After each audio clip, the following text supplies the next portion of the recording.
All right. Thank you very much for joining us today. Good morning or good afternoon, dear colleagues. I hope you all are doing great and ready for our final session for this MENA webinar series on linkage between NDC and BTR, focus on NDC tracking and projection tools. So the last 2 days we were very productive. So and I'd like first to thank you all for your active participation over the past sessions.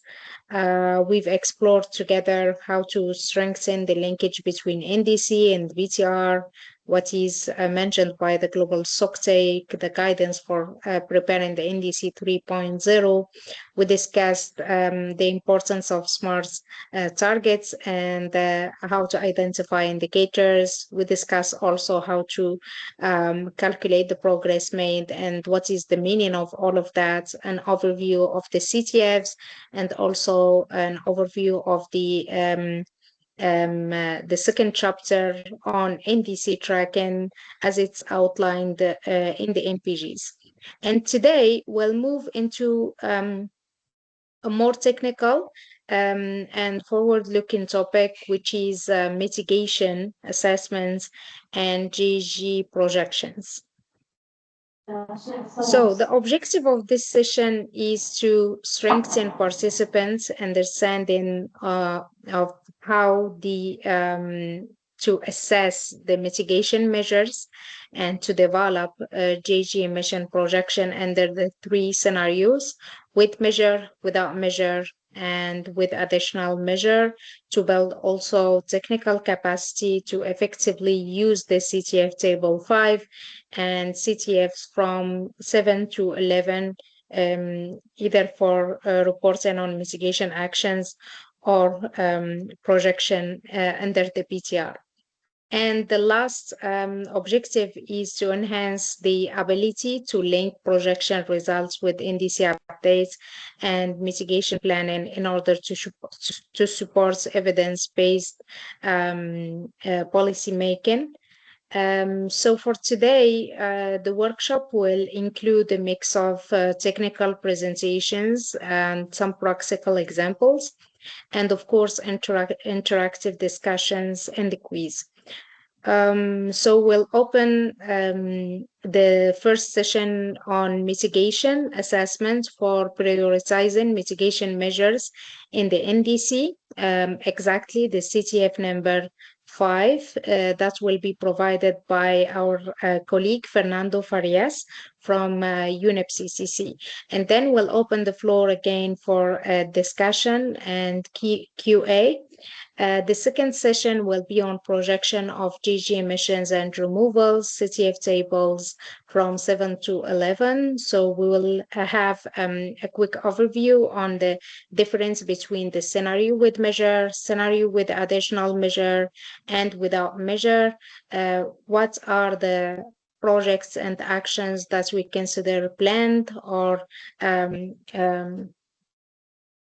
planned or adopted or implemented, and also we'll see an overview of the tools that are provided to be used for the projections and what is the difference between projection under the BTR and projections under the NDC. And we'll conclude also with discussion. And finally, we will have a quiz with some questions and the winner, and we'll wrap up with a feedback Menzi. Thank you very much. And now I would like to call you to open your camera before we give the floor to our colleague Fernando for the first session. Please join us and open your camera for the group photo.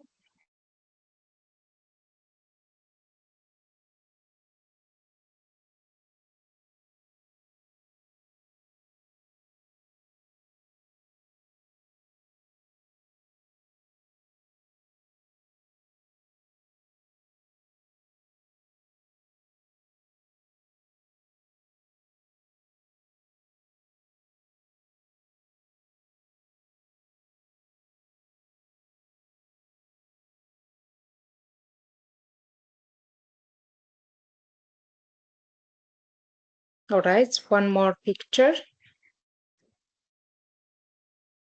Sorry.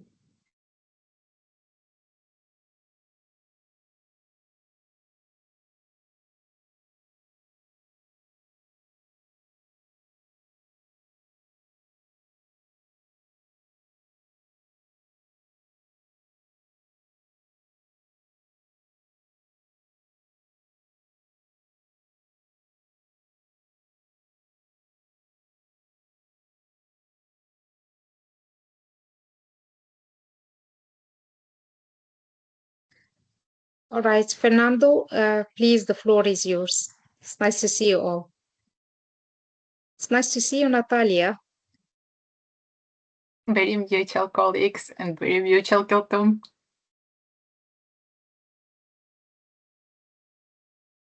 Good day, colleagues. I trust you are looking my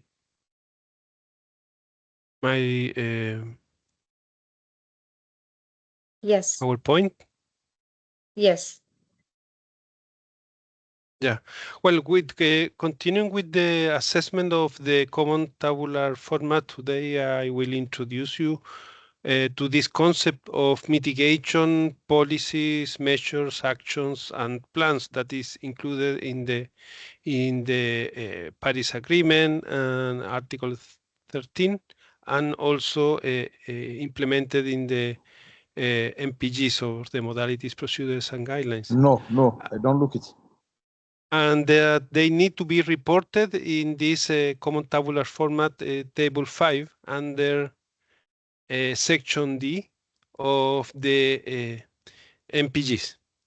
First, I will have some words to differentiate mitigation policies, mitigation plans, because they usually refer to a broader decision, or a set of decisions that has to do with a group of actions that are taken. Whereas when we are talking of actions or measures, we are referring to some concrete specific installation of some equipment, or an action that is occurring but can be identified and probably assessed from the mitigation point of view in a more simple way. In addition, and I think this is something important that probably in this first round has not been taken fully into consideration, is that the own MPGs ask the countries to focus on the reporting of policies, measures, actions, and plans that have the most significant impact on GHG emissions, and those impacting key categories. So it's not the idea of the MPGs of the Article 6 to have like a super long list of reporting actions, but to focus in the ones that are presented in paragraph 80 of Hi, sorry, the Fernando. MPGs. I can see your screen okay, but I think quite a few colleagues can't see the screen. Would you mind just closing it and trying again? I can see it, but just to عشان ما تتهاوشون أحسن. I think some people can see it, some people can't. So Maybe okay. I'll try to make an alternative. yeah. I'll try to make an alternative way.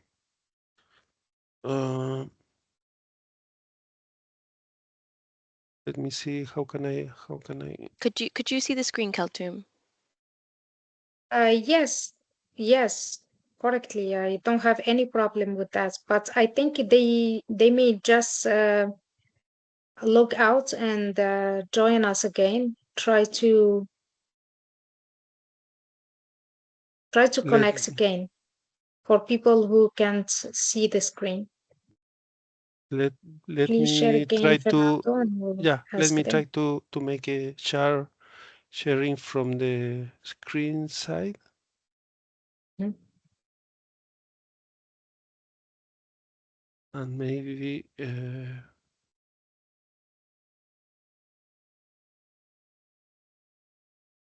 now can you see my? Yes. Yeah, Yeah. yeah, I can see it still. Yes, now it works. Yes. Now it works. Oh, okay, super. Well, Oh, thank you for Hi, telling everyone. me. And how about now? Hi, colleagues. Yeah, Yeah. yeah, I can still see. Galtoon? Galtoon? Yeah, that's correct. Yeah, we can see it. I cannot see. Other colleagues, I cannot see. do you have any problem with that, or all of you can see the screen? I think maybe is it No, Mohammed is saying he can't see. And now, because maybe I'm not putting in presenting in presentation mode.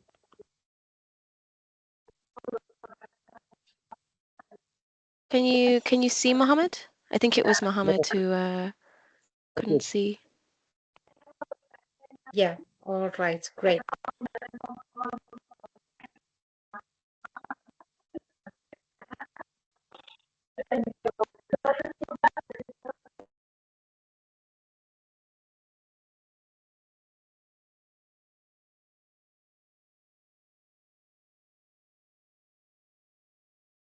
Okay, I think maybe maybe you can start again, Fernando.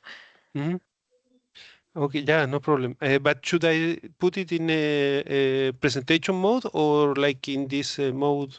No, Not it's with the fine with full presentation mode. yeah, like this. Should be fine. Yeah, Yeah. can and just if could colleagues let us know if they can still see? I think they can. Yeah, Yeah. I'm just moving the slides for Mhm. you to. Okay, great. Yes. Right. Yeah. Okay. What I was commenting you, let me recap, is that we are reporting mitigation policies, measure actions and plans. But my advice, according to the MPGs, will be that not all the activities that are occurring in the country needs to be reported in CTF Table 5. We'll see some examples at the end. But those that has the most significant impact in terms of GHG emissions and those impacting key categories. Okay, so please bear in mind this to have a list of policies, measures, actions, and plans that is manageable. Okay, but once we know the group of the policies, measures, actions, and plans that we want to report under the BTR, we need to clarify which information is appropriate to include in the BTR, because there are two different types of information. Information that is mandatory or compulsory, which is the shall, and I put it in here in red, like including like the name, the description, the objectives, the gases, etc. And some information that I put it in green, that is a may requirement. This means that it's a voluntary to include this information under paragraphs 82 and 83 of the MPGs. And again, here in this second slide, you can see there are some information that is a child requirements under the paragraph 85 and 86, which means that are mandatory to present. And if the country doesn't present, it will get a recommendation. But other information, in this case, in this sun color, is a should requirement. So it means that it's voluntary. If the country has this information, can provide it. And if they don't include it in the BTR, which is the case of several countries, then they will receive an encouragement during the technical expert review. A third element I want to comment with you regarding reporting is when we have these adaptation actions with mitigation co-benefits. In this case is also, if you have cases when, as a part of a policy, an adaptation policy or an adaptation plan, the adaptation activities have a co-benefit implying the reduction of GHG emissions, it is also appropriate to include them under the CTF Table 5. The other relevant element to report is related with the methodologies that are used to report progress, no?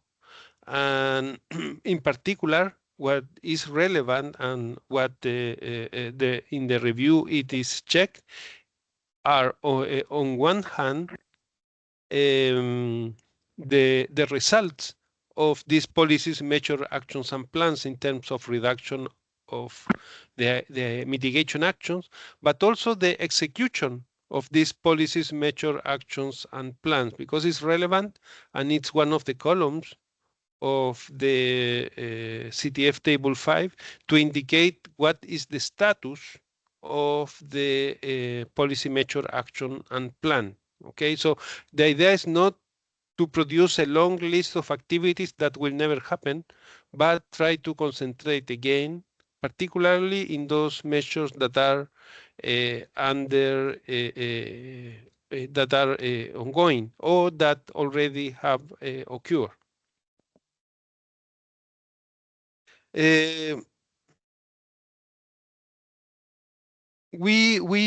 As such, we need to transform these policies, measure actions, and plans into information. And the sources for this data, for this information is multifarious. There is a number of different tools and sources of data you may see in this slide that can be used to collect the information that is reported under CTF Table 5. If we focus on modules to find the GHG emissions expected once the policies, measure actions, and plans are in operation, we will find a number of different types of models. You may see on the right-hand side the GASMO tool, the LEAP software, the Mythica,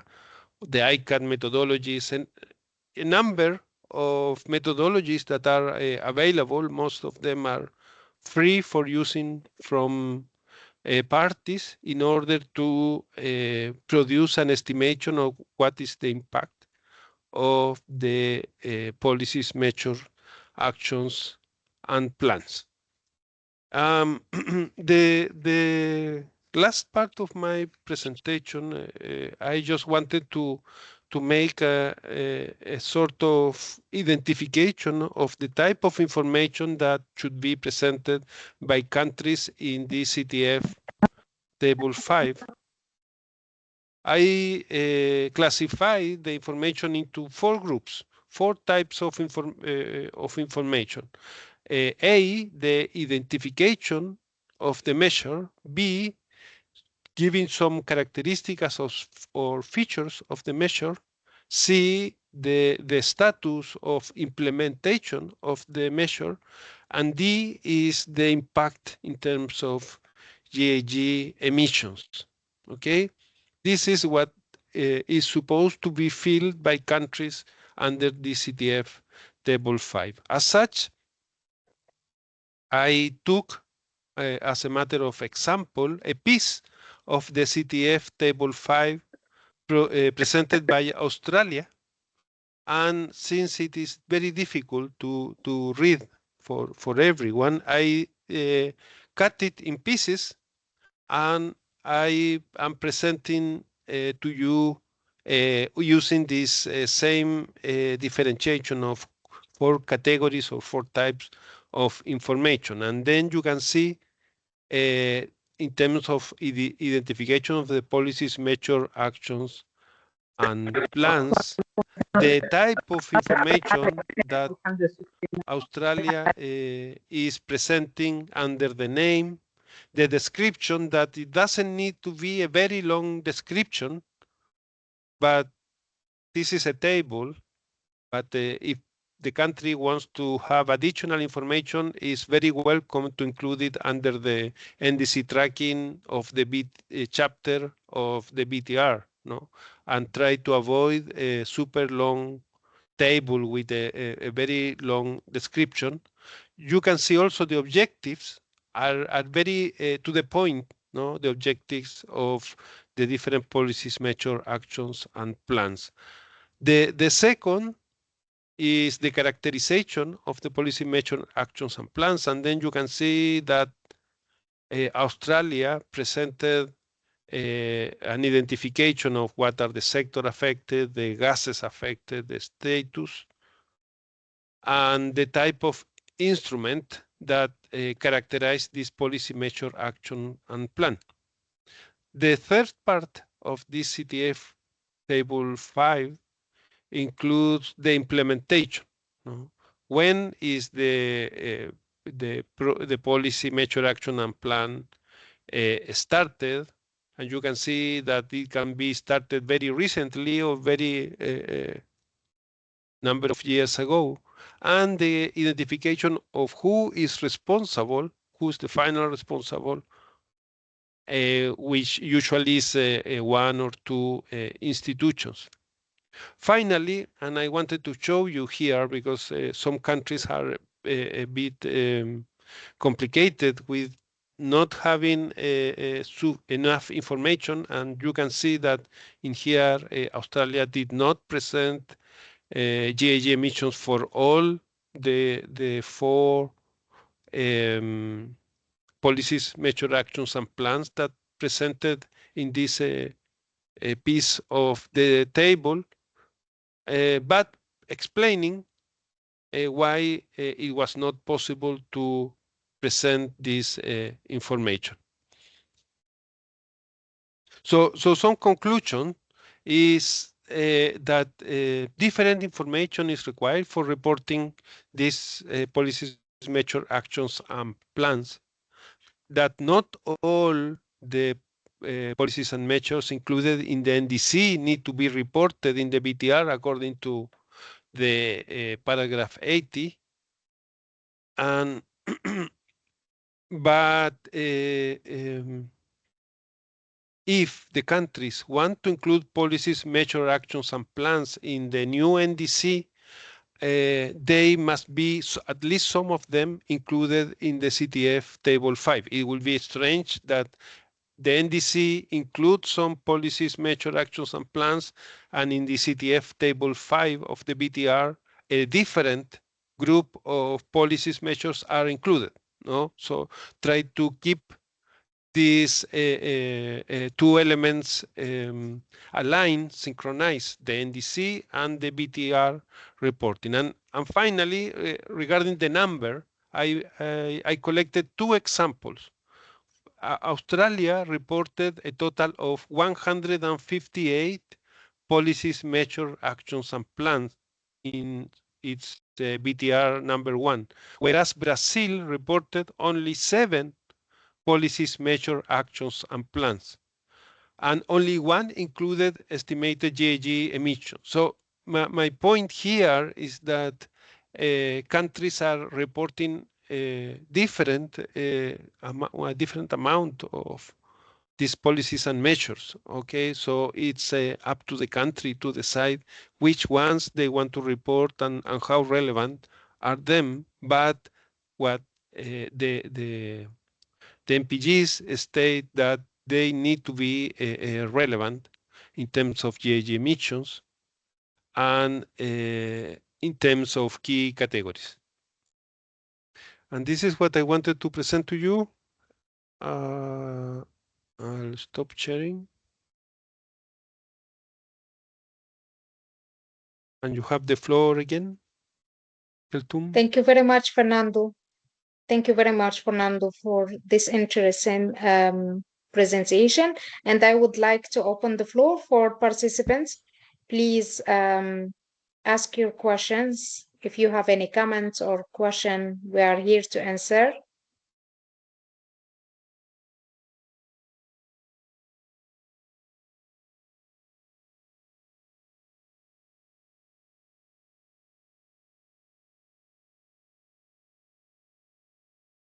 The table number 4 and table number 5 are for me, the most important ones in the NDC, because in the CTFs, because they are providing the progress made and also the mitigation actions and adaptation actions with co-benefits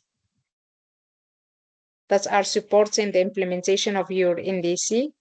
So don't hesitate to ask any question, and you can also use the chat.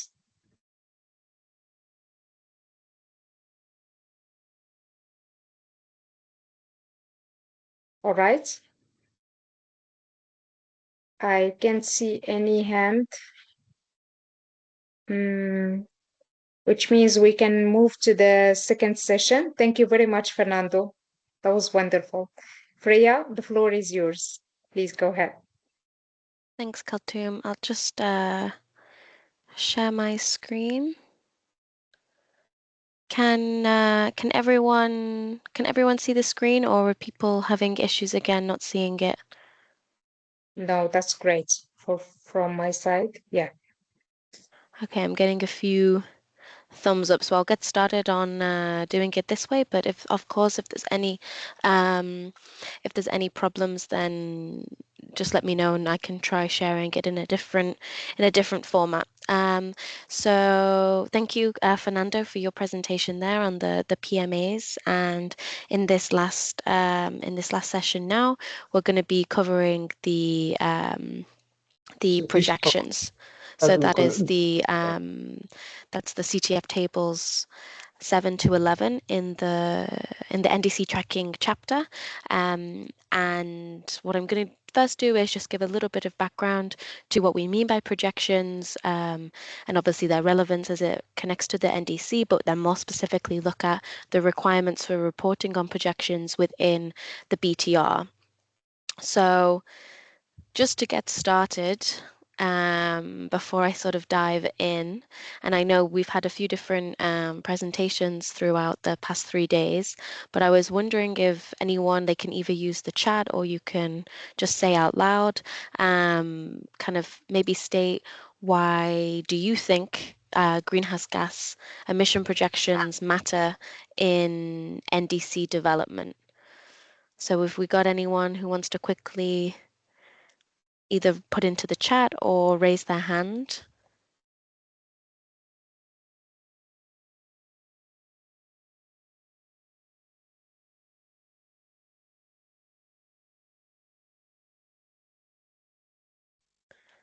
Hussein, yeah, go ahead. Hi, everyone. Thank you for, can you hear me, by the way? Yeah, I can hear you. Mm-hmm. So, well, it's the base for our ambition. If you don't have projections, you can't monitor what you will be achieving in the future. So this is it. No, that's precisely right, Hussein. Yeah, I think, you very clearly said it. If you don't, have the projections for what the the emissions profile is going to look like in your country, you can't really set the ambition. We also have a comment in the chat from Miriam to say, to know if you're going to reach the NDC goals and for the stock take. So yeah, precisely that. Buchama said to assess the progress made in implementation of NDC target. That's exactly right as well. You have to measure, you look at the projections to see, where you want to get or where you could get with certain levels of policies, actions, and measures. And then when you're tracking the progress, it's that comparison. So I think we've had a few really good answers there. Thank you, everyone. So yeah, just to obviously reiterate, in what you've said, and then some other components as well. The projections matter in that they actually help to identify those key emission trends and also to look at those key emitting sectors. So by doing the projections, you're able to essentially target or see the specific areas in your economies, within your sectors, where maybe you can target ambition and action. Then provide, so they actually, by doing the projections, you're providing an evidence base for basically setting targets, so targets that are realistic and also ambitious mitigation targets. So you can't, I think, like Hussein said, you can't just develop your ambition, and you can't just develop your overall NDC targets. You need to have that evidence in place to be able to know where to actually set your ambition and to make sure that they're realistic. Then we've got enable, so it enables the scenario analysis. So that kind of links into, I think, what someone had said in the comments, where when you do the projections, so you have your business as usual projections, which obviously don't take into account maybe all the policies, actions, and measures that Fernando had touched on in the previous presentation. So these are the different mitigation scenarios. So it allows that comparison to see, what can be done in your countries, in your economies, to be able to reach certain targets. You've then got inform, so it informs the selection and prioritization of the mitigation measures. So once you have these projections and you understand then the kind of key emitting sectors in your countries, in your economies, you're able to basically look at the different proposed or potentially planned policies, actions, and measures, and then prioritize them based on those which will have the highest impact on your overall emissions profiles. And finally, support cost-benefit analysis and policy impact assessment. So by having these projections, you're able to actually lead into and link into cost-benefit analysis and the impact of these policies, actions, and measures as you go forward. So, excuse me, sorry. When we're talking about these greenhouse gas emissions and removals, they are basically, the projections are an estimate of a country's future greenhouse gas emissions based on a set of assumptions. And so, kind of like we said, having an understanding of how your greenhouse gas emissions are going to develop in the future of the country, obviously, it enables you to, one, kind of look at the baseline of where you are and where you want to be, and actually allow you to then define your greenhouse gas emission reduction target, which is under your NDCs, under your nationally determined contributions. And then through the projections, I think this kind of second point, it actually allows you, by having these projections and then tracking, the overall progress in achieving your NDC, which is obviously done through the BTR, you're then able to use the projections to track whether you're on target to meeting the greenhouse gas emission reduction targets. And then finally, you're also able to use when you're doing the projections, you're actually able to estimate the impacts of future mitigation measures on your future greenhouse gas emissions. So they play a really big role in setting sort of the overall ambition for your country, and also enabling you to make sure you're on track for where you're supposed to be. But when we're talking about projections, we have to think about how these are developed, and there's basically different projection scenarios to understand the different scenarios of what the future may look like in your country, based on the level of implementation and on the different mitigation actions and measures that are employed. So, and I hope that you can all see this on the screen clearly, but of course these slides will be shared after as well. But projection, there's actually quite a lot of different projection scenarios that can be looked into or can be discussed, but especially in relation to the BTR and within the NDCs as well. Generally, there are three main reporting scenarios which are used. So this is the WOM, which is the without measures. Then you have the WEM with existing measures, and then WAM with additional measures. And this all links back, these without measures, with additional measures, with measures, all really links back to the policies, actions, and measures that Fernando talked about in his presentation previously. And, it's these PMAs and how they're implemented and the stage of their implementation that basically falls into these different categories, apart from the WOM, which is obviously without measures. So I can just go into the definitions of them now. So without measures, so the WOM, it's where basically it's assumed that none of the existing or the additional policies, measures, and actions are implemented. So these are the any of the policies, actions, and measures that are put under WEM, so with existing measures, or WAM with additional measures, that none of these take place. So that's that scenario that you can see the top dotted line on the graph here, the one that kind of points upwards. So this is sort of saying in this image here, you've got the actual emissions that have taken place, and then you have these three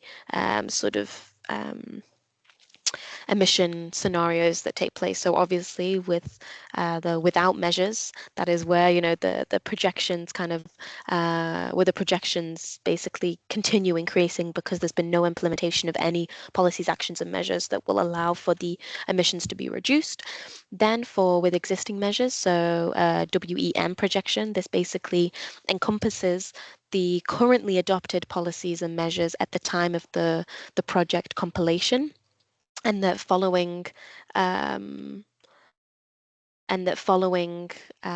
these policies, these adopted policies and measures can be assumed to be implemented in the projected years. So I'll have a little bit of an example to go over this and a little bit more definition into each of these, just because I know there's a few terminologies that can maybe be a bit confusing. And then so that's obviously the second dotted line slanting down. So there's a considerable emission reduction there with the implemented measures, or the to be implemented measures. But then the final one that we're looking at is with additional measures, so WAM, and this basically takes into account everything that is included in the WEM, so with existing measures, but also takes into consideration any planned policies and measures that have not yet been adopted, but are expected to be adopted and implemented from a specific year in the future. So it's, you're not just talking about what's going to be included within a set implementation period, but you're thinking about the future years as well. And so that obviously when you're taking into consideration those measures within your projections, that's where you get then that higher level of emission reductions. So just to provide a little bit more information to the sort of language, or maybe what is to be included within these, I've got this table here which shows a little bit more detail. So obviously the without measures, WMO, so this is basically, as I said, where it excludes all and any policies, measures implemented, adopted, and planned. And I'll get into a little bit more the definitions of the implemented, adopted, and planned on the next slide, just to again sort of provide a little bit more understanding there, and then maybe I can loop back to this slide. So that's within your baseline scenario. Then with the existing measures, it's both takes into consideration within the baseline scenario and then the mitigation scenario. So it's encompassing currently implemented and adopted policy and measures. And then with additional measures scenario, that is more leaning into the mitigation scenario, so that the future scenario that we were talking about. And this also encompasses implemented, adopted, and planned policies and measures. So obviously, as you can see here, the main difference here between the existing measures and the additional measures is the fact that within the additional measures, this is where those planned, so those future policies, actions, and measures are also taken into consideration. So just to provide a little bit of further detail here, and this again, like I said, really links back to the CTF Table 5 and links back to the policies, actions, and measures component of the NDC tracking. You have to think about the difference of what it means by a policy, action, and measure, if it's implemented, adopted, and planned, and that really makes a difference in what scenario it's included within when you're doing your projections. So of course there are a lot of different definitions, and there's actually no set definition given within the MPGs. So it's also important to state that a country can at its own discretion decide, not decide, but provide its definition of what it means by whether something's implemented, adopted, and planned, and how that relates to the emissions projections that they're doing. But of course, this just has to be detailed and explained within your NDC, within your BTR, etc. But generally, when we talk about implemented, so the implemented policies and measures are those which one or more of the following apply. So it's like legislation, national legislation which is currently in force, voluntary agreements that have been established, financial resources which have been allocated, or human resources that have been mobilized. So these are actively being implemented. Adopted are those which refer or which are in relation to an official government decision that has been made, and there's a clear commitment to proceed with its implementation. And then planned are those which are under discussion and have a realistic chance of being adopted and implemented, but in the future. So again, just to go back to this slide, again, it just sort of links into, what is being included when you're talking about your WEM and your WAM scenarios.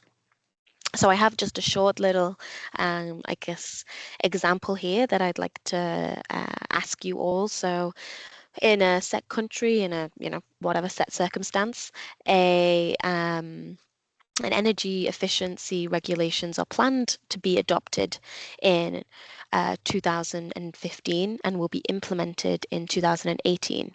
So if that country is doing an emission projections in 2013, what emission scenario would you place this under when you're doing the projections? So would you have it under with existing measures, or would it be under additional measures?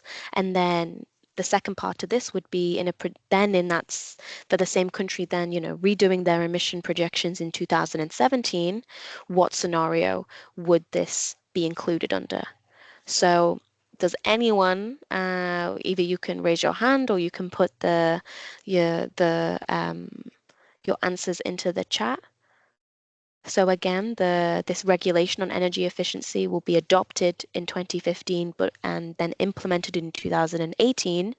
So when they're doing their emission projections in 2013, what emission scenario would it be included under, or projection scenario, sorry, would it be included under? And then in 2017, the same question.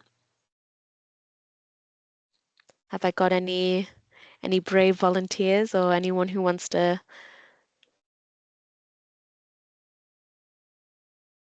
So I think I've got one answer, but I'm not sure whether it's answering questions 1 or 2. So for question 1,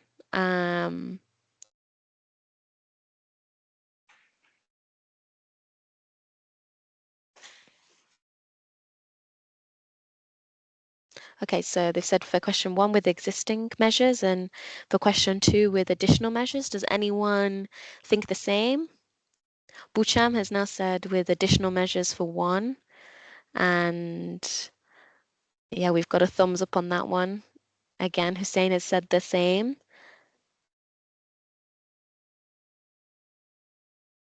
Yeah, I think you all seem to be getting it. Yeah, so let me Busham, it's correct. Yeah, so I can move to the next slide here. Yeah, I think a few of you, Buchem, Hussein, Afef, that is correct. So in 2013, the measure will be planned, and so therefore a part of the with additional scenarios. So you need to really think about the years here. So the actual efficiency regulation will be adopted in 2015 and then implemented in 2018.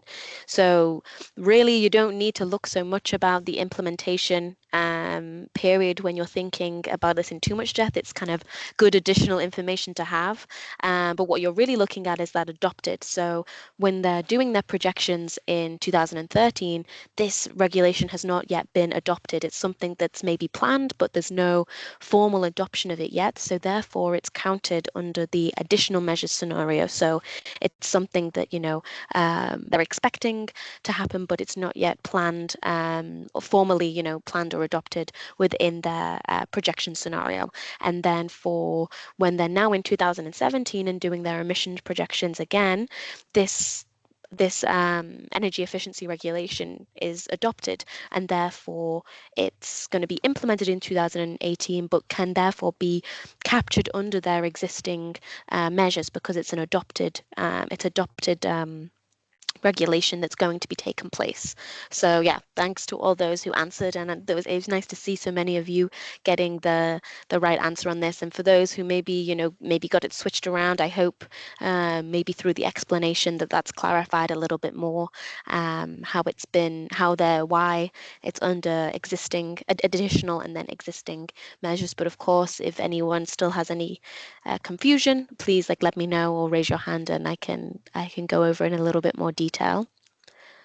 But I'll move on for the time being since I don't see any hands. So obviously I've gone into a little bit of detail on, you know, why we need the emission projections and then the different kind of emission projections that you should be producing or developing for both for your NDC and then looking into them for the BTR.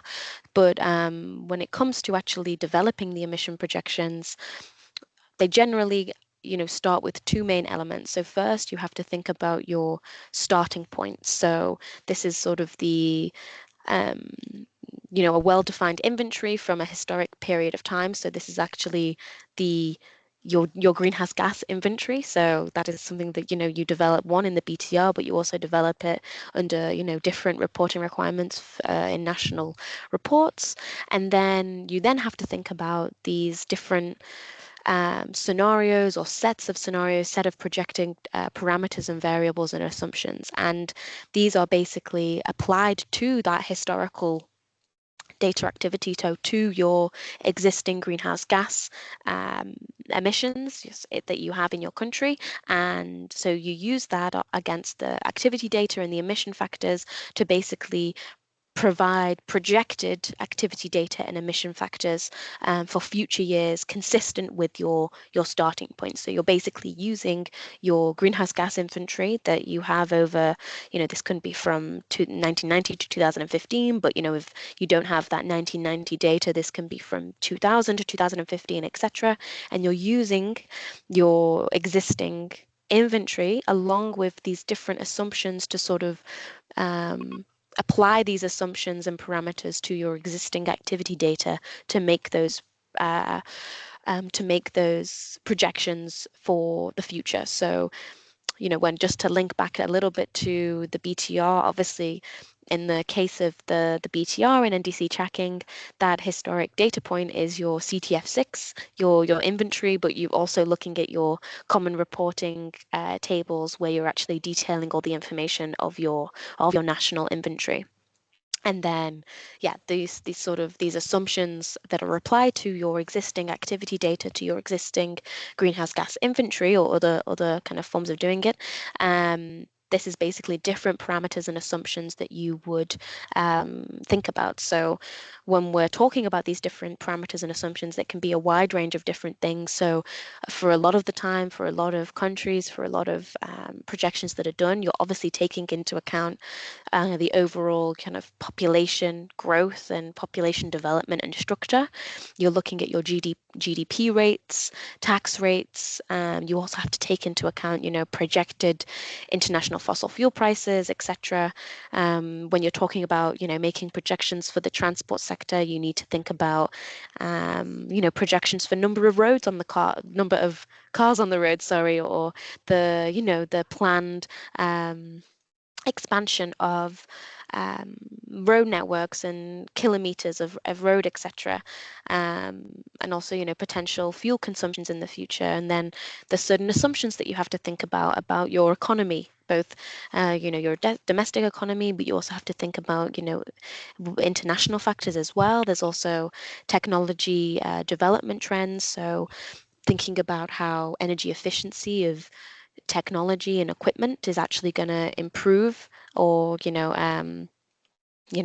going to get higher energy efficiencies out of future technologies, and also what future technology could be like, and then especially then for sort of the transport sector as well, thinking about the move towards electric vehicles or low carbon buses or public transport, etc., or a higher uptake of active travel, so more people using bikes, etc. So there's lots of different parameters and assumptions that countries can elect to utilize when making their projections. And of course, depending on what model a country uses to make their projections, which can range quite drastically from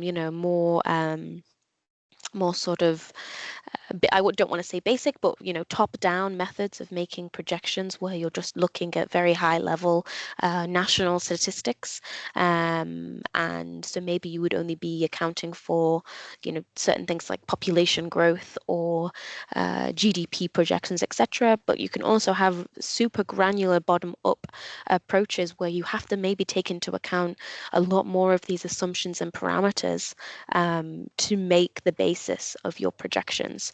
And of course, when it comes to these parameters and these assumptions, again, and I'll show when I sort of detail the level of which the projections is detailed within the NDC tracking component, all these assumptions and parameters have to be discussed and information has to be provided on these for the technical expert reviewer when they're looking at your projections to understand how it is that you've got to this.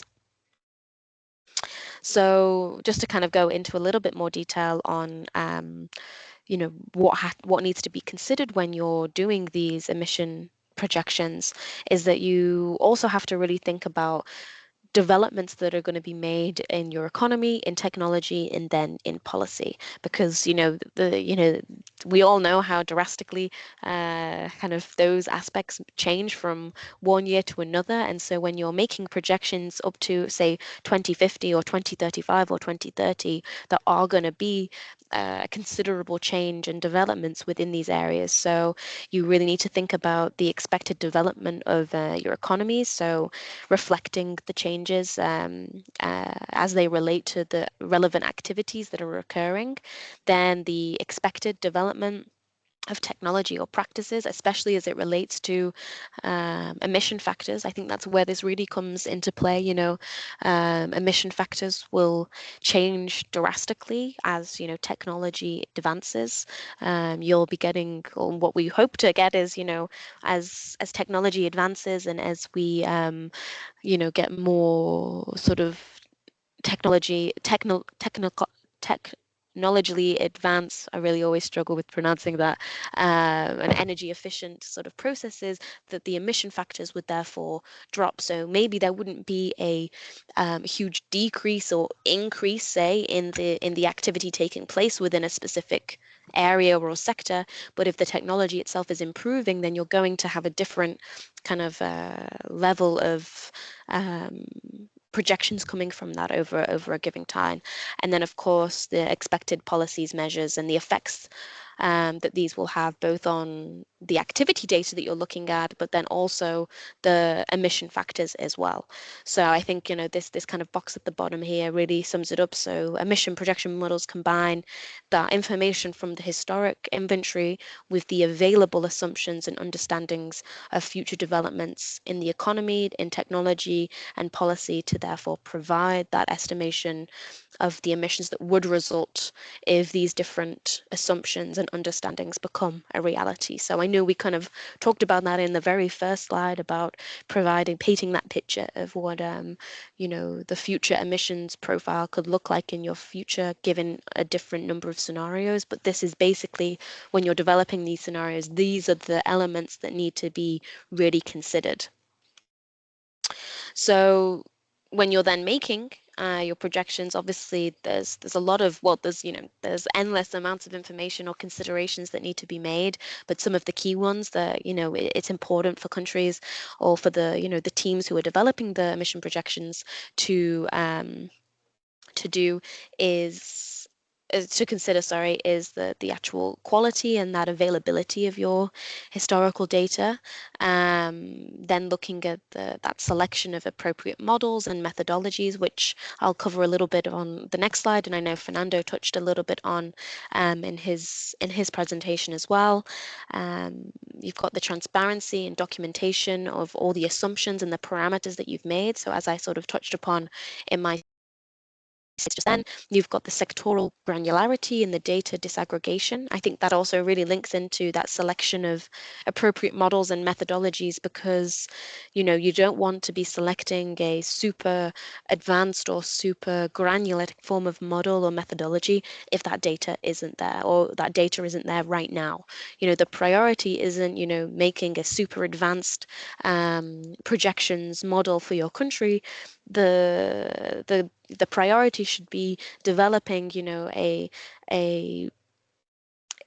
projections sort of model, projections template for what is applicable for your country right now. So if that's just, you know, utilizing a more top-down approach, then that's the way to go right now. And that's something that can come, those improvements can come over time in making those projections more and more granular.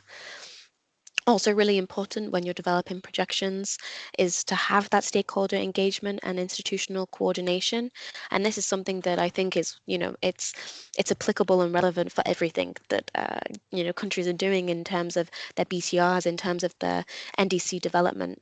And it's a lot of the time why some people have the opinion that NDCs should really be developed by, you know, the planning divisions of governments, because ultimately it's the, you know, when you're developing your NDC and it's got all these different actions, policies and measures that, you know, make up it's the different sectors, it's the different divisions who are actually going to be, you know, involved in and in charge of rolling out these certain policies, actions and measures across the country, and also having that engagement with those private sector and NGOs and communities who are going to be sort of, you know, involved in ensuring that these policies, actions and measures are, you know, rolled out successfully. So when you're developing these projections, it's so important to actually have this wide range of stakeholder engagement considered, because it's one thing to just say, you know, this is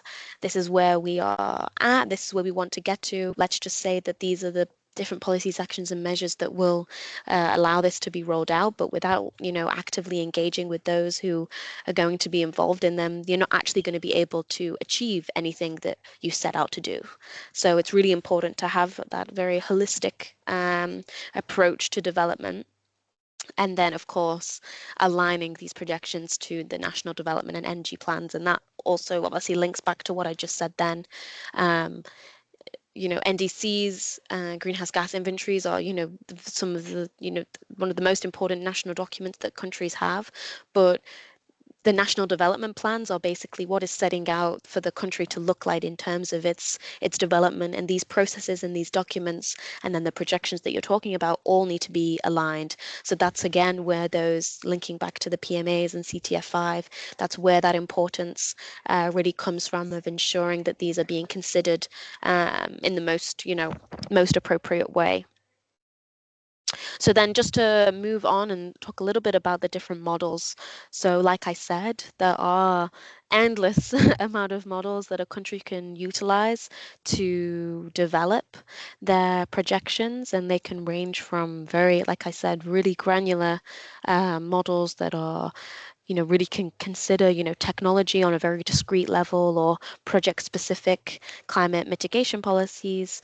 But then you can also have top-down models which evaluate the whole system from, the aggregated economic sectors or the overall sectors itself. So, you also have, hybrid approaches and different accounting models. But generally, I'll just be speaking a little bit more on the kind of first two. And again, like I said, when you're selecting a model, it's so important to know that there is no best model. And I think I did say this, not last slide, but the other one, you really need to consider a vast amount of factors when you're selecting which model you want to use and the actual aim that you want to achieve by using your model.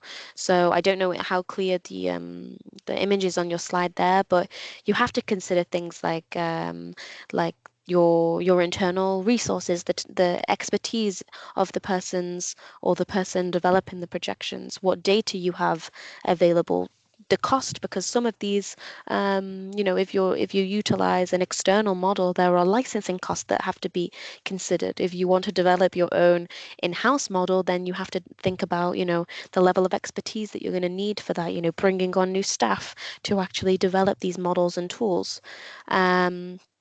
You also have to think about the scope and the different, time horizons that you want to consider, and the overall kind of feasibility and flexibility that you want your model to have. So there is no one size fits all when it comes to projection models, and when you're developing them, it's, you have to, again, go through a process of understanding what's best for your country and your team. But of course, having in your mind that if you want to make improvements or you have a goal or idea of what type of model you want to have in the future, that can also be accounted for, as slowly improvements are made, or, an increase in expertise and resources are had in your respective, internal coordination. So here, I know Fernando showed a few different tools as well, but what is here is just 4 different potential models that can be used, and the 3 slides that I have kind of go through their different functionalities, their accessibility, and their overall kind of analytical options. And just in the interest of time, I'm not going to go through each of these kind of step by step, but there is information that you can go through and read on these different models, kind of different external models that can be used in your countries. And I think what's really important to say when we're talking about the projection models is that you can actually utilize more than one model. Some of these external models actually have better functions maybe for, say, the energy sector or LULUCF sector. And so when you're developing your emission projection scenarios, you can use multiple models, as long as you're utilizing, say, within these models, the same assumptions and parameters that you're applying across your kind of your projections that you're doing. So those same national assumptions and parameters are kind of they're the same across all the models that you're using. And then also, of course, you can't really utilize different models for within the same sector, because that can kind of lead to different results, because of course all these different models that you use will all have slightly different results. No model is 100% perfect, and no model is 100% accurate in what they're doing, and they all within their models themselves take into account slightly different ways of producing the projections. What's important when you're choosing a model or multiple models, if you're applying others to different sectors, is when you're providing that information on the methodologies used for your projections, that you're just fully detailing the models that you've used, how you've used them, which sectors, which model has been used for certain sectors, and then obviously providing that information on the parameters and assumptions. As long as you are clear in your description of how you're utilizing these models and, you know, how they're being used for your projections, then that is completely fine. It's not about, you know, just using one model for everything. And, you know, just by saying that you're using, say, you use the GACMA model, let's say, for absolutely everything, and that's basically what you've said. You can't just say that. You still have to go into a high level of detail on how these models have been used and set up, et cetera, et cetera. So I think it's a question that we get a lot as when we're talking about these models is, you know, if we go with one model, is that the one model that we have to use? And of course, you know, resource-wise, like I said, resource-wise and, you know, expertise-wise, sometimes, you know, countries can only have or utilize one model, but there is that option to utilize many different or also, you know, develop, say, your own in-house tool for projections for, say, the transport sector or LULUCF or a follow, and then for maybe your energy and IPPU sectors, you utilize LEAP, for example. But it's just about documenting clearly what models you're using, how you're using them, and then the methodologies, assumption parameters that, you know, are being applied for these projections. So I won't, like I said, go into the individual details on all of these, but we will share this, obviously the slide with this, and also another supplementary document which goes into quite a lot of detail of the different models that can be used for both the mitigation assessment that Fernando talked about in his presentation, and then how that obviously all, of course, links to the projections development as well. So let me just move past these. So when we talk about then that actual role of greenhouse gas projections in NDC tracking, especially, you know, this is, you know, for the BTR itself, but also, you know, when you're thinking back to the NDC, it really serves as that baseline to compare actual emissions outcomes. So you basically, you know, the BTRs already are the document which is showing, or, you know, showing the transparency of your greenhouse gas emission inventory and then the progress in implementing your NDC. So the projections, you know, the roles of tracking your projections within the NDC provides that sort of baselines to compare actual emission outcomes. It helps to monitor progress against sectoral and economy-wide targets. And then actually one of the biggest kind of roles, I think, in having the projections in NDC tracking is that it actually allows you to update or maybe recalibrate some of the NDC measures. If you are, say, for instance, you have your projections set out and then you are tracking the progress of your NDC, and you're seeing that maybe the emission projections that you had thought could be achieved aren't being done, you're able to sort of recalibrate some of those measures and, you know, can make those adjustments by doing these projections and understanding. So when we talk about the projections within the content of the BTR itself, you basically, I've kind of summarized it in this table here, but there are 5 tables that are relevant to the projections. So it's table 7, 8, and 9, which are basically where you are providing the information on those projections for the with measures, with additional measures, and without any measures. And then you basically, within this, you have to, within each of these tables, and I'll show them on the, not next slide, the slide after, I think, you provide these projections for each of the different sectors. So you do with and without LULUCF, and then you also do a breakdown of the gases as well. And of course, and I'll go into this in a few slides, there are, you know, shall and may provisions here. So actually for the projections as a whole, it's only encouraged for parties to, well, there's flexibility provisions in place as it relates to the different projection component.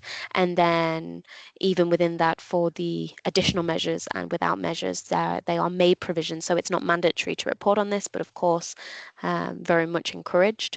And then there is table 10, where you're basically doing the projections of your indicators, which was talked about yesterday. So the indicators that you develop for tracking your NDC, you're also required to do the projections for that. In the most case, indicators are generally, total economy-wide greenhouse gas emission reduction. So then it's just, you're taking your existing, your WEM projections and detailing it there. But if you have more discrete indicators, then you need to do the projections for those indicators as well. And then you detail that information on the assumptions and parameters within table 11. So I can show you that as well. And just, I think, Fernando had said in his presentation, but it really needs to be, clear in CTF5 using the column where you state whether a policy is adopted, planned, or implemented. That actually really takes in, that actually is then really used by the people looking at your projections, because if you have stated PMAs, certain PMAs to be implemented or planned, then the assumption would be that they would be included under the existing measures. But if you have these as adopted and implemented, sorry. But obviously if you have certain ones listed as planned, then the assumption is that they are included within your additional measures. And so of course within the narrative component of your BTR, so outside of the CTFs, so within chapter 2, this is where you need to be providing a bit of this narrative information relating to the information that you have explained within the CTFs. So and I won't go into this in too much detail, but the MPGs that basically cover the NDC tracking component range from, for projections, range from paragraph 95 all the way up to paragraph 100. And there are obviously some shall, if you elect to showcase your projections, to do the projections within your BTR, the certain shall requirements relating to the projections. So it's from the most recent inventory year. So you would provide the information on that, extending at least 15 years beyond the next year ending in 0 and 5. So I'll show that on the actual table itself. And then with flexibility, you report up to at least the endpoint of your NDC. So in this BTR, you'd be utilizing your existing NDC, so your current NDC, not your NDC 3.0 for those of you who have already submitted, but you would be providing basically the projections up to the year 2030. And then you would also include 2035 and then your current year, if that makes sense. As I said, you have to report by sectoral and on a gas by gas basis, with and without the LULUCF. Using common metrics consistent with that in a party's national inventory report. So yeah, again, these all need to be common and relatable to your greenhouse gas inventory as well. So here is tables 7, 8, and 9, as I showed in this slide here. The tables themselves they're all exactly the same. It's just the information that you provide within them. So for 7, 8, and 9, you have this table here, which basically you provide the first column there, the information on your most recent inventory year. So it would be the most recent year done up to in your BTR inventory. So the year 2022, let's say, and then you have your projections, which would be in this case for countries would be 2025 and 2030 with flexibility, but of course you can provide projections beyond that up to a year of a 15-year period, as said. And yeah, then you provide obviously the relevant information. So table 7 is with measures, table 8 is with additional measures, and then table 9 is without measures. And then for the indicators, you provide the sort of projections for the indicators themselves. So as you can see in this example here, not only does this country have indicators relating to total economy-wide emissions and removals, so that would, as you can see the first line here, that would very closely match to the value, in that 2021 would very closely match to the value, would match basically the values that would be in CTF4 and within the inventory as well, but they also have specific indicators surrounding solar power installation and electric vehicle adoption and forest cover increase. So they also have to then include their projections for these values as well, if those indicators are included. Of course, if you just have the one indicator, you just do the projections for that, which is fairly simple and would actually match the information that you would have in CTF7 and then CTF, one of the columns in CTF4 as well. Then for the assumptions, again, this is where you're providing that information on the GDP development, population development, energy demand, number of households, energy prices, etc. And for the same country, their assumptions that they included were their GDP growth rate, their population growth rate, and their energy consumption per capita. So they've included that information on the different projections for those parameters as well for the years 2025, 2030, and 2035. And of course, you can have a very long list of assumptions and parameters here, or it can be, fairly standard or, less granular, depending on obviously the level of granularity that has been included within the development of your projections themselves. So this just provides a bit of a summary for the different paragraphs of the MPGs and whether these are shall or encouraged. So as you can see, actually, so reporting on projections for developing countries with that flexibility, therefore it's only shall or encouraged. And then you have the shall for the overall progress. You have, the with measures is a shall, and then going through the rest of them, as I sort of said, providing that information on the indicators, sectoral and gas, with and without LULUCF, etc. So this is just a bit of an overall summary of what I've explained going through the other tables.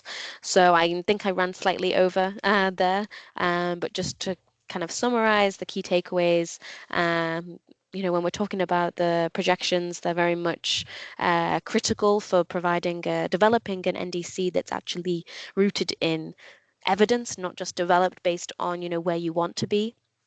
Continuous updates to your projections kind of will continue to strengthen your overall NDC implementation and review. And then, making sure that, as you kind of improve and go along with improving the national capacities and your overall systems and models in reporting will actually allow you to improve your projections and develop more robust projections over time. So thank you very much, and I really hope that was clear. And of course, if anyone has any questions, please let me know, and myself and my colleagues will be happy to answer them. But over to you, Kaltoum.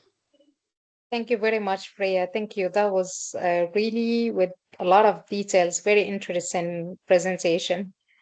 We have one question from Boucham. Boucham. Yeah, Mr. Boucham, go ahead. Yes, thank you. Thank you very much for your presentation. I'm wondering if we can use the IPCC 2006 methodology to do the projection and to assess the progress as a model. I mean, that will be compatible with the let's say the baseline and all scenarios of them. But if we use another model like GACMO or another LEAPS, so we should do a recalculation for the baseline in order to have the comparability. Otherwise, it will be incompatible because we have done the calculation with the IPCC and we're doing projection with another model. What do you think?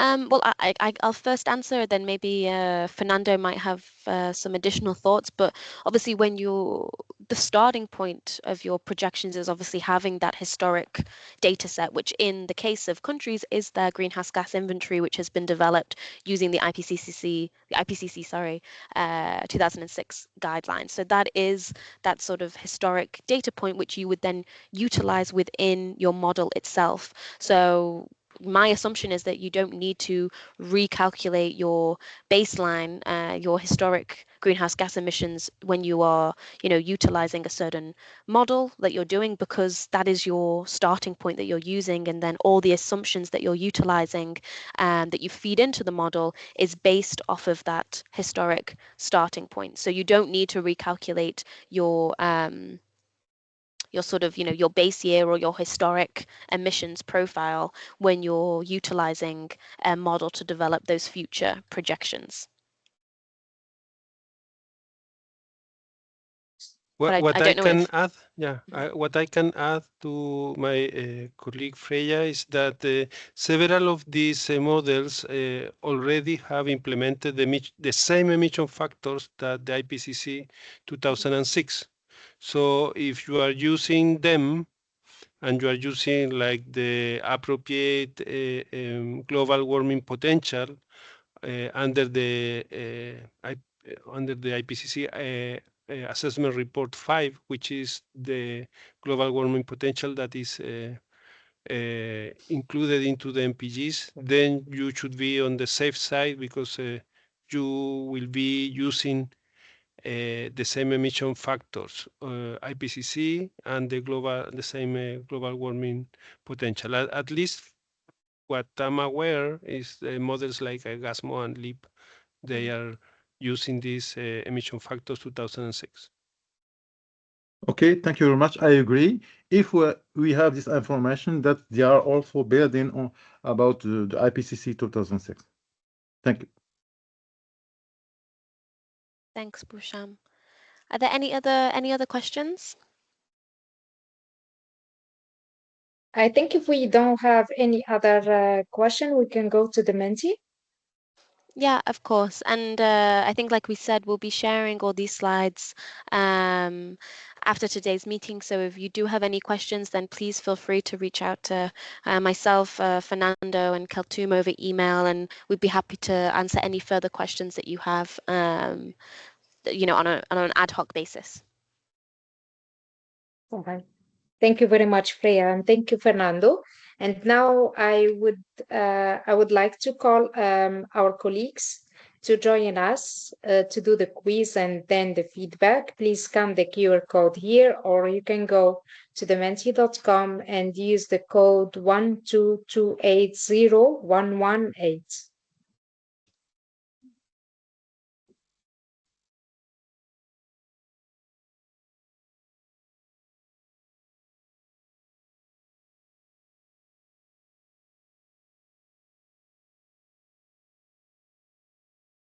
All right, we have 11 participants with us. Please try to join.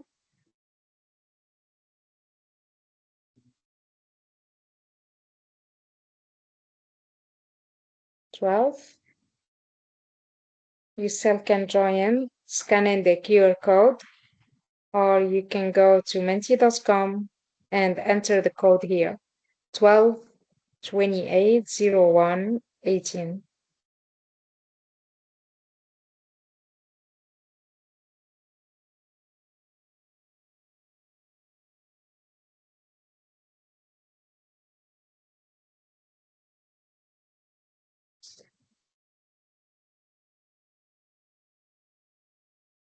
Please try to join. For others, we have 13 participants.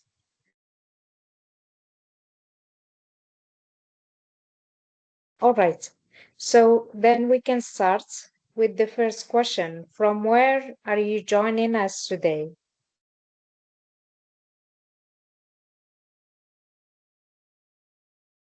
Morocco, Qatar,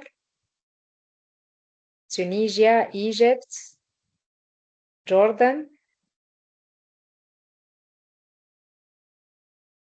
We have Egypt, Tunisia. We have also Sudan.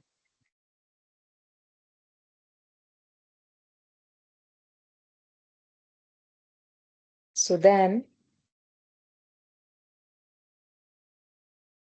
Thank you very much, colleagues. Please indicate your gender.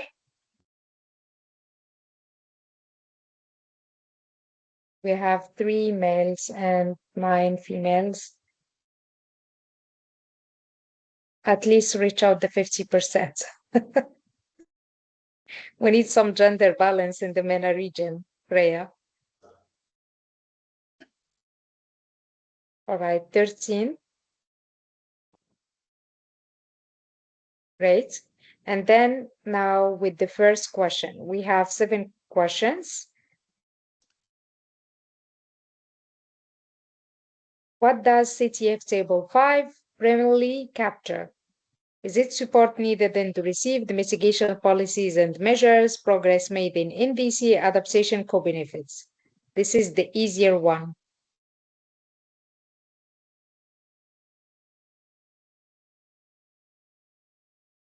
Great. We have 6 good answers. Question number 2. Party should only report mitigation policies and measure actions and plans that address all JGs. All JGs. Is that true or false? Should we only report our mitigation policies that are address all the gases? All GC gases. CO2, CH4, N2O, etc. Is it true or false?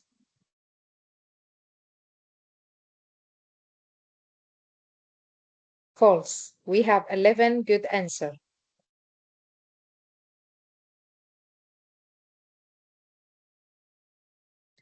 When reporting on mitigation policies and measures, developing countries are encouraged to report on estimates, expected GG emission reduction, achieved GG emission reduction, or both expected and achieved. When reporting on mitigation actions, developing countries are encouraged to report on estimates of achieved GG emission, expected, or both of them.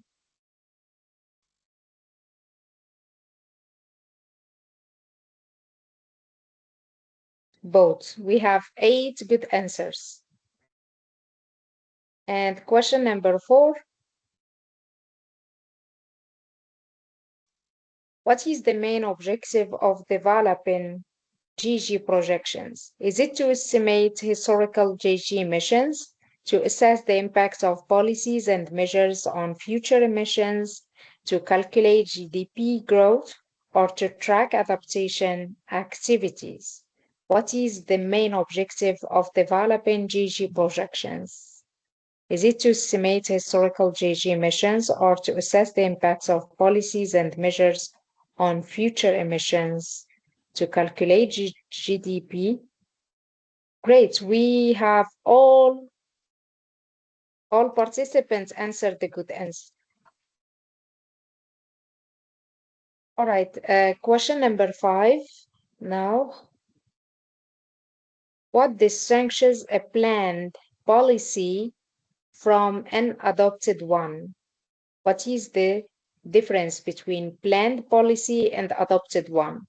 Planned policy have allocated funding. Planned policies are still under discussion, but expected to be adopted. Great, we have 6 good answers. I think we couldn't give more time for this answer, this question. All right, what is an without measure scenario? Is it a scenario that includes current measures and planned measures? Is it a scenario that relies slowly on current measures? Is it a scenario that does not include any mitigation measures, either current or planned, or a scenario based on future measures only? All right, we will wait for others.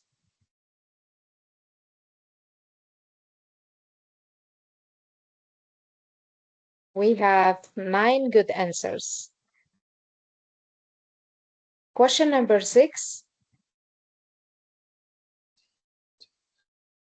According to MPGs, parties shall report projections starting from.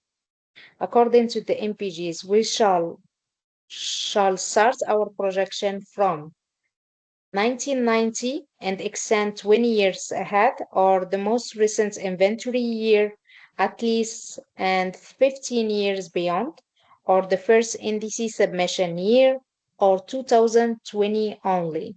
And here we are talking about under the BTR, the submission or the reporting on projection under the BTR. We have 5 good answers. We need to start from the most recent inventory year that we reported in our BTR and go at least 15 years after, or with flexibility. We have another question.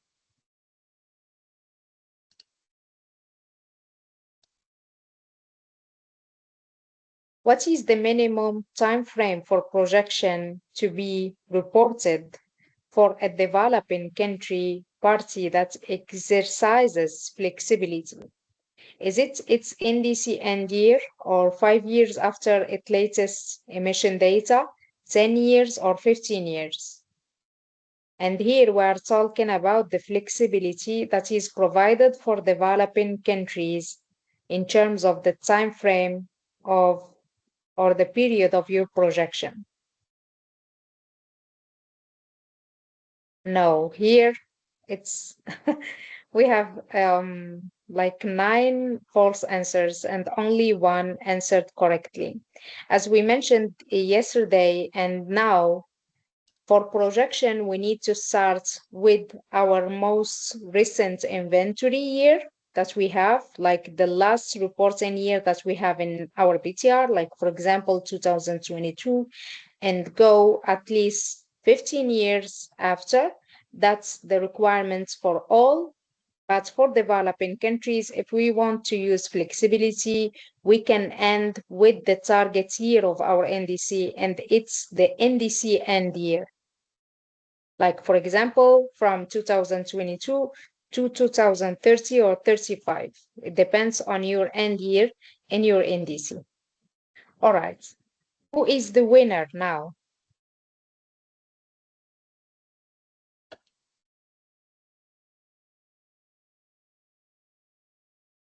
Frosty.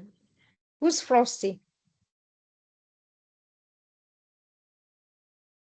Come on, Frosty, you are the winner. The last winner. Okay, now please stay with us, and we need your feedback. The first question, how satisfied are you with this technical webinar? Satisfied, very satisfied, neither satisfied nor dissatisfied, dissatisfied, very dissatisfied. Please try to join us. You can always scan the QR code.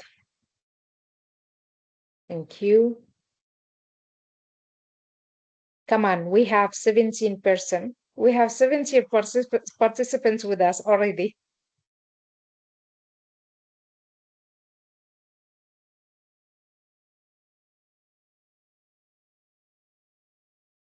Please try to join us. 17, we have 9 answers. All right.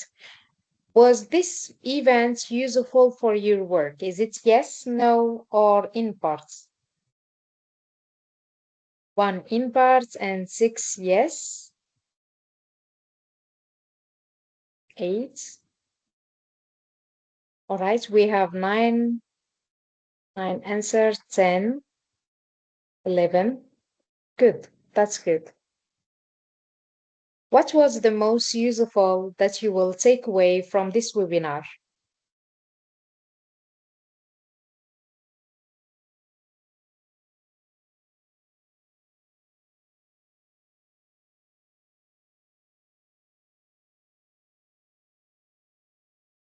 We have projection tools, all projection techniques,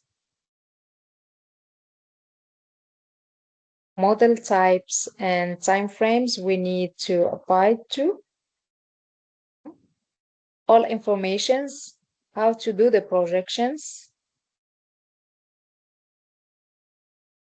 The other answer, I can't read this because of the QR code. GG projection.